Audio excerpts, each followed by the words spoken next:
Waheed Luqman, also known as the Progressive Trucker. So we are on our way home to my hometown of Jarrett, Virginia.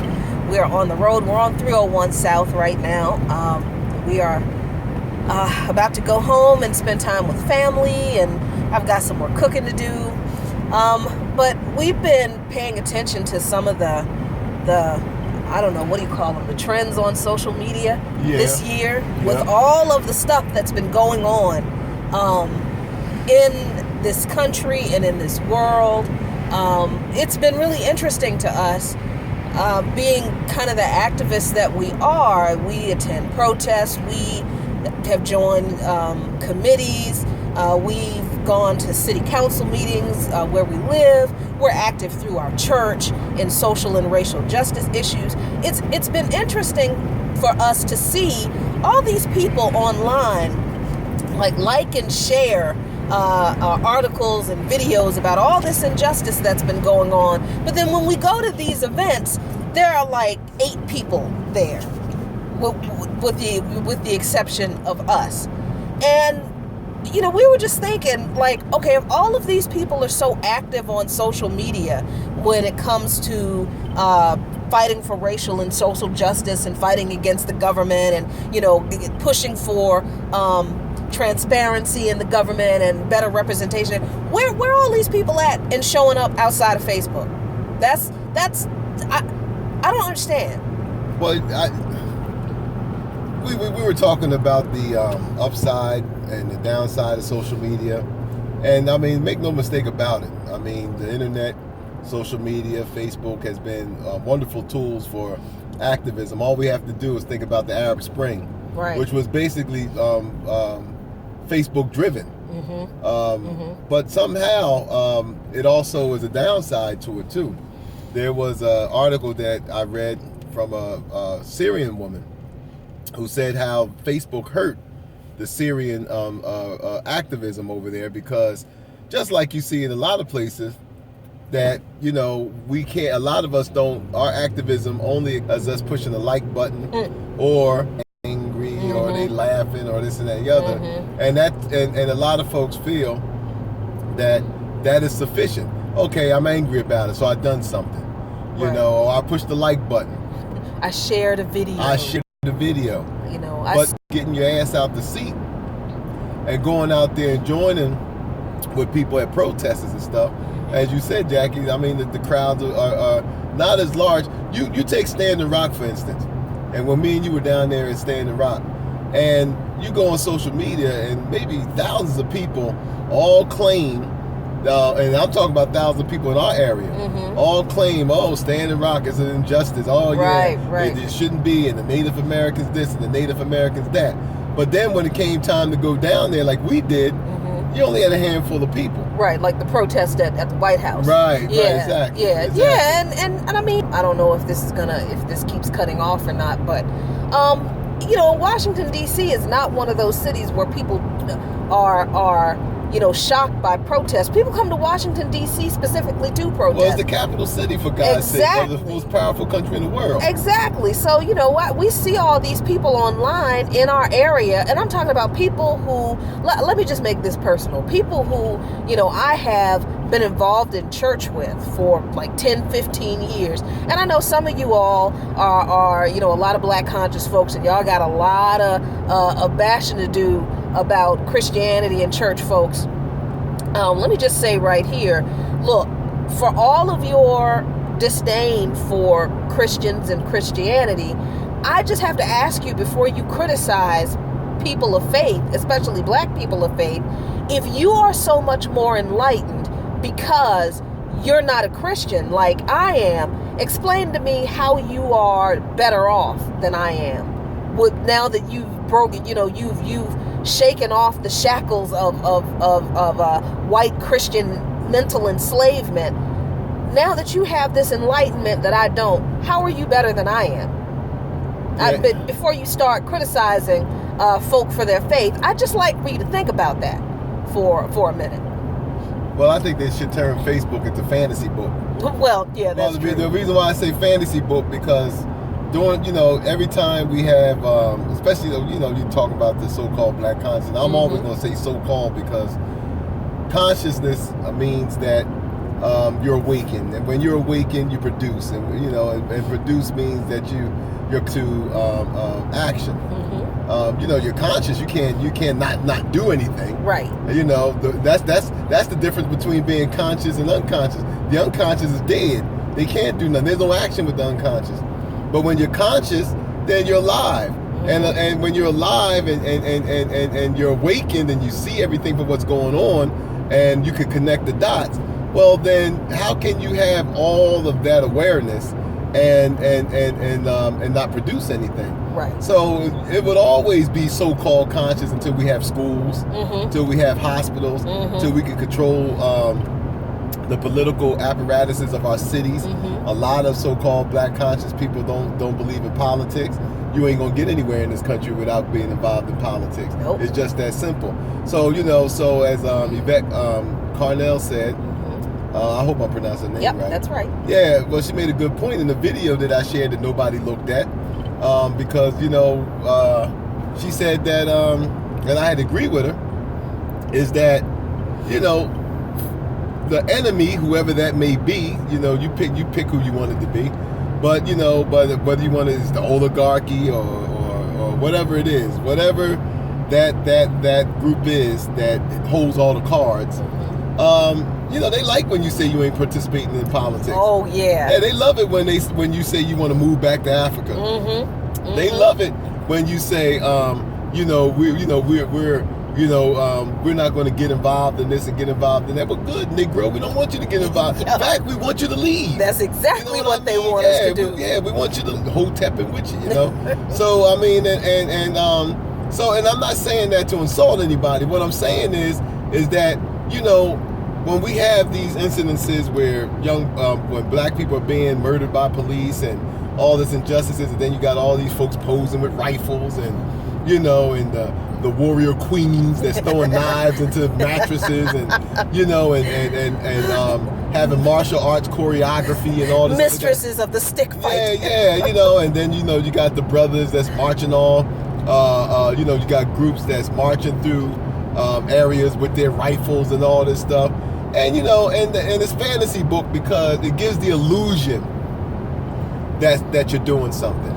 And that's not to minimize what anyone is doing. What it's saying is it's the illusion. It's like, okay, we're marching in a parade with our wooden rifles, and this is showing strength. It's not strength, because we're living in the most heavily armed security police apparatuses in the world. Right. So 6 or 7 black men walking through a neighborhood with guns would immediately be overtaken by the military apparatuses in this country. Yep. So I say it's fantasy book because we get all emotionally heightened by, oh wow, look how strong those brothers are marching through this and that and the other. Where in actuality you're not a threat. Because if you was a threat, they would. So what you're doing is the same country that you have disdain for and the same rights that you feel like we don't have.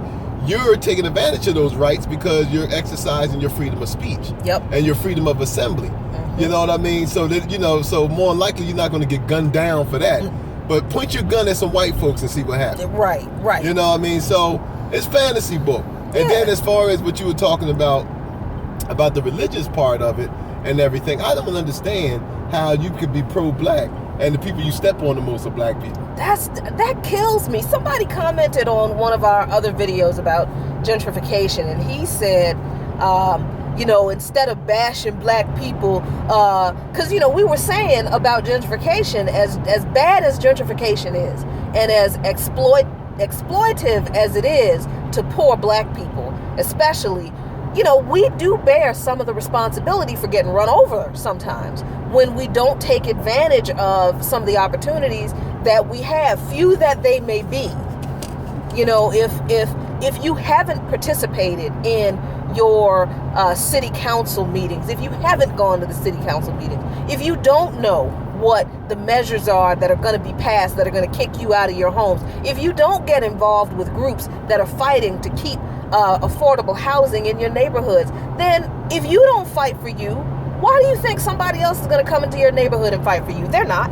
Well, you're going to get gentrified when you don't want to get involved in politics. Exactly. You know, because the people who are gentrifying the neighborhood, they're not just coming there taking over. They're coming in there because they have political support. Right. They have political clout that says, yeah, we can give you this property. Mm-hmm. Oh, yeah, we can make zoning laws that would suit your business model. Oh, yeah, we can force these people out. They don't vote anyway. Exactly. You know what I mean? So, yeah, right. we can force these people out. First of all, they don't vote. Mm-hmm. They're not productive. They don't add to the economy. So, yeah, you're coming in with businesses. You're coming in with income, and you don't want to shoot up the building. So we have become, as Dr. Claude Anderson stated, we have become an obsolete labor force. Mm-hmm. And so, but that doesn't mean that we have to be at the whims of the people in power. The only reason why we're at the whims of the people in power is because we've been duped by folks who either getting paid to tell us this, or themselves are naive and stupid to tell us that, oh, you don't have any stake in this system. Mm-hmm. You don't have any investment in this system. The hell we don't. We built it.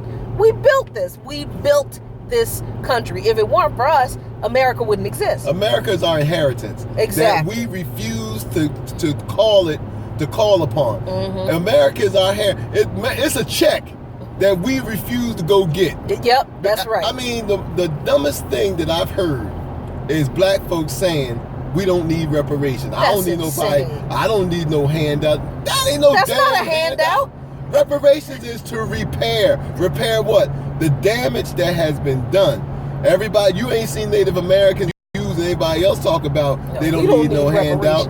But because we refuse to believe that we have a stake in this, the fact that we allow other folks who are doing quite well themselves tell us, oh, y'all, you know, we don't need no handout. Reparations is not a handout. Reparations is a debt that is owed. Exactly. That's what it is. And believe me, our government knows full well that the debt is owed. And one day we're going to talk about why we do know that. But you know what you were saying about we make excuses for not wanting to get involved in the process. You know, somebody commented on that video on gentrification that we did, saying that, you know, instead of bashing black people, you know, why don't we go do something like you and me? And now this is somebody who does not know that we do attend city council meetings, that we do get involved in our local politics, that we are active in social and racial justice through our church and personally. But the idea, and this is where Facebook pisses me off, because it's the idea, and social media in general, the idea that criticizing or giving constructive criticism to someone by telling them, hey, look, I know that you're being treated unfairly in this situation, but look, on your end, you can do better right here. So, you know, that's bashing people. That's childish, y'all. Well, black folks, we have got to stop with this childish response to the problems that we face. You know, this idea that if you believe that we have a right to fight for our birthright, our inheritance in this country, oh, you know, you're being an agent. Oh my God, that's ignorant. That's ignorant and childish. Calling somebody an agent is the typical response from the so-called black conscious folk when a black person disagrees with them and they can't back up their argument. Yeah. They automatically call them an agent. Yeah, I mean, you feel like you're living in some banana republic dictatorship where, you know, when you're out of favor with the dictator, then they come up with these trumped up ass charges. And, you know, and it's propagandized because, you know, you're opposition. Mm-hmm. Opposition is good in any society. Right. Opposition is always good. I mean, if everybody marched to the same drum all the time, then the society can't grow. Mm-hmm. You know, I was telling Jackie that during World War II, the reason why the Nazis had such successes against the Soviet Union during World War II was because Stalin purged some of his best generals because he was afraid that that they would take power, that they would shine more than him. It was a cult of personality. Pardon me. So what happened was he was so insecure of his own position that those who had any kind of talent, those who had any kind of gifts, he just got rid of them. And I see that in some of these movements today. We rant and we rave and we be in these groups. And I've been in plenty of groups where as soon as you show a little ability, now everybody now gets all intimidated. Yeah. Or they get insecure. Yep. Because basically, you're supposed to just fall into lockstep. Oh, if you have an opinion that doesn't support the will of the leader, then you got to be dealt with. You're negative, and right. You're a troublemaker, and And just because you come with gifts and talent, which I thought that any organization would want and would welcome, but then you got insecure people who are in charge, and the first thing they think is not that you're coming there to enhance the organization or make an organization better. They thinking, he want my spot. It's a coup. He's trying. They're staging a coup. Yeah, he's trying to get my spot. So guess what? Now all of the other lackeys and sycophants and flunkies, now all of a sudden they all, because they can't think for themselves. Right. So now all of a sudden now they want to treat you like a piece of shit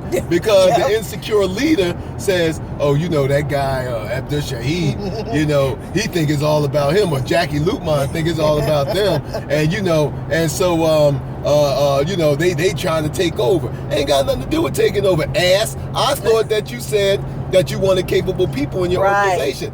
This is what we tried to bring. Right. But if it was just all about you playing CEO, right, or whatever, toy soldier. Right. Yeah. So if it was all just about that, then you should have made that known. I'd have played dress up right with you. You know what I mean? But the thing of it is the fact that we have so many organizations that can't get past the rhetoric. It's shameful that we don't have black schools. That's ridiculous. That we support. I'm not talking about black schools like Marcus Garvey High and all this stuff. Right. I'm talking about where we control the curriculum, where we pay for the teachers, the books, the computers, and everything else. Where, gentrifying. We deserve everything we get when it comes to gentrification. Gentrification is bad for us, but it's good for others. Because, see, nature abhors a vacuum.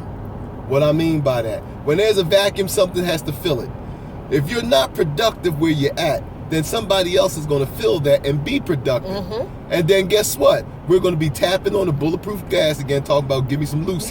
Yep. You know what I mean? Yep. And, or give me, whatever. So, but the thing of it is that because we don't practice group economics, like Susu, which is easy to do, but we don't trust each other. So, so we have all this other kind of stuff where we can generate income. Right. For other people. Put black businesses, fund black businesses without even having to go to a bank. But see, we all see. But then when we talk about that, now we want to read the fine print. Y'all ain't read the fine print when them damn fake ass mortgages for them houses you wind up losing. You know what I mean? But see, this is where though the involvement in politics, the working together as a community. This is where it comes in. The school, if the black conscious folk and the Christians hate the Muslims and don't trust the Christians, Hebrews hate everybody. The black Hebrews. If we can't get past these ignorant, childish, stupid differences, this, all this stuff, of course, I can't work with you. You're not enlightened. You believe in the white Jesus. My money is green too. Exactly. My money is green too. And it's going to take that green